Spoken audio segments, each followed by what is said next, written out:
نبی اکرم نور مجسم شفیع معظم صلی اللہ علیہ وسلم نے اس دن کا جو حدیث شریف جو ہے مشکات شریف میں بھی موجود ہے اور بہقی شعب ایمان کے 343 صفحے پر ہے، جو حضرت انس بن مالک رضی اللہ تعالیٰ عنہ روایت کرتے ہیں، فَإِذَا كَانَ يَوْمُ عِيدِهِمْ، جب ان کی عید کا دن ہوتا ہے، یعنی مسلمانوں کی عید الفطر کا دن ہوتا ہے، اذا کان یوم عیدہم یعنی یوم فطرہم، ان کی عید الفطر کا دن ہوتا ہے، باہا بہم ملائکتہ، اللہ ان کی وجہ سے اپنے فرشتوں کے سامنے ان پر فخر کرتا ہے۔ تمہیں تو نہ کوئی بھوک کا مسئلہ ہے نہ کوئی پیاس کا مسئلہ ہے، اور یہ ایسے ہیں کہ جن کے لیے یہ عوارض ہیں، بھوک پیاس ان کو عارض ہوتی ہے، اور اس کے باوجود بھی یہ فرار نہیں ہوئے، انہوں نے میرے ساتھ وفا کی ہے، میرا حکم مانا ہے۔ فقال، اور فرماتا یا ملائکتی ما جزاء اجیر وفا عملہ، مجھے یہ تو بتاؤ اس مزدور کے ساتھ کیا سلوک کرنا چاہیے کہ جس نے اپنی ڈیوٹی پوری کر دی ہو۔ قالوا ربنا جزاؤہ ان یؤتی اجرہ، کہ اس کی جزا پھر یہی ہے کہ اس کو اس کا جو وظیفہ بنتا ہے، جو دہاڑی اس کی بنتی ہے، جو اس کے ساتھ طے کیا گیا تھا، رکھا گیا تھا، کتنا کام کرو تو تجھے یہ اجر ملے گا، تو جب وہ پورا کر چکا ہے تو پھر اس کو اس کا اجر دے دینا چاہیے۔ تو خالق کائنات فرماتا یا ملائکتی، اے فرشتو، عبیدی و امائی، عبیدی آما کی جمع اور عبد کی جمع، میرے بندے اور میری بندیاں، یعنی جنہوں نے روزے رکھے ہیں، مسلمان مرد اور مسلمان عورتیں، یعنی عورتیں بھی عید پڑھنے آئی ہیں، تو ان کا ذکر کر کے رب ذوالجلال فرماتا ہے میرے فرشتوں،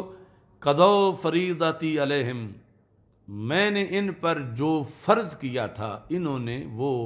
کر کے دکھا دیا ہے، یعنی اس کی ادائیگی انہوں نے کر دی ہے۔ ثم خرجوا، فرض پورا کر کے پھر یہ نکلے ہیں، یعنی ویسے ہی نہیں آ گئے، یعجون الی بالدعاء، اور پھر بھی یعنی یہ نہیں سمجھتے کہ یہ کوئی مجھ پہ احسان کر چکے ہیں، اور پھر بھی ان کی آنکھوں میں اشک رواں ہے، اور یہ رو رہے ہیں، چیخ چلا رہے ہیں مجھے پکارتے ہوئے کہ میں ان کی عبادت کو قبول کر لوں اور میں ان کی دعاؤں کو قبول کروں، اس طرح یہ نکلے ہیں۔ آگے یہ فرمان سارا حدیث قدسی ہے، یعنی اللہ تعالیٰ نے ارشاد فرمایا کہ دیکھو یہ ایک تو فرض ادا کر کے آئے ہیں، یہ نہیں کہ آج چیخ چلا رہے ہوں، روزے رکھنے کے وقت روزہ ہی نہ رکھا ہو، اس وقت خلاف ورزی کرتے رہے ہوں اور آج بڑی معافی مانگ رہے ہوں، ایسا نہیں، یہ جو میں نے ان پہ لازم کیا تھا وہ یہ پورا کر کے آئے ہیں، اور اب جو ہے کر کے ڈیوٹی بھی یہ نہیں سمجھتے کہ مجھ پہ واجب ہے کہ میں ان کو ثواب دوں، پھر بھی یہ سمجھتے ہیں کہ مجھ پہ کوئی کسی کا حق واجب نہیں، میرا کرم ہے کہ میں ان کو نوازوں، اور یہ اس انداز میں مجھ سے دعا کر رہے ہیں۔ تو خالق کائنات جل جلالہ پھر قسم اٹھا کے کہتا وعزتی وجلالی وکرمی وعلوی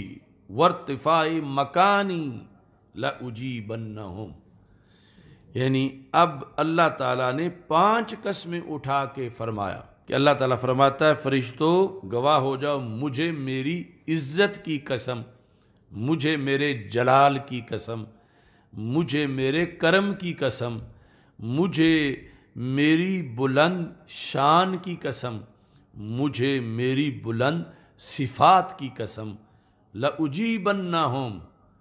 میں ضرور بالضرور ان کی دعاؤں کو قبول کروں گا۔ فَيَقُولُ، تو اللہ فرماتا ارجعوا فَقَدْ غَفَرْتُ لَكُمْ،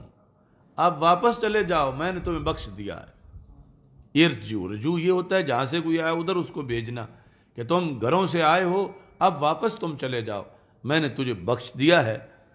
اور اگلا اس سے بھی بڑا انعام ہے، اور وَبَدَّلْتُ سَيِّئَاتِكُمْ حَسَنَاتٍ، میں نے تمہارے جو گناہوں تھے ان کو نیکیاں بنا دیا۔ یعنی ایک تو ہے نا کہ گناہ ختم ہو جائیں صرف، ایک یہ کہ جتنے گناہ ہیں اتنی نیکیاں مل جائیں۔ تو یہ عید کے دن کا اللہ تعالیٰ کی طرف سے اعلان ہے، بدلت سیئاتکم حسنات، کہ میں نے تمہاری سیئات کو حسنات میں بدل دیا ہے۔ یہ ڈبل اللہ کی طرف سے انعام ہے کہ گناہ تو ایک بھی ذمہ نہیں رہا، باقی جتنی نیکیاں ہیں وہ تو نیکیاں ہیں ہی، یہ جتنے گناہ تھے اتنی تجھے نیکیاں بھی دے دی ہیں۔ یعنی یہ قال، نبی اکرم صلی اللہ علیہ وسلم فرماتے ہیں فَيَرْجِعُونَ مَغْفُورًا لَهُمْ، یہ ہے عید کا دن، مسلمانوں کی عید۔ آئے تھے تو گناہوں کی گٹھڑیاں کندھوں پہ تھیں،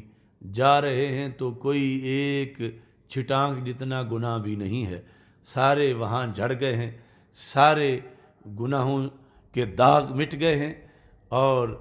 جتنے اس کے لیے بوجھ تھے، نامہ اعمال کی جو سیاہی تھی، عید کے میدان میں برسنے والے رحمت کی برسات سے اس کے سارے داغ جو ہیں وہ مٹ گئے ہیں۔ تو یہ رمضان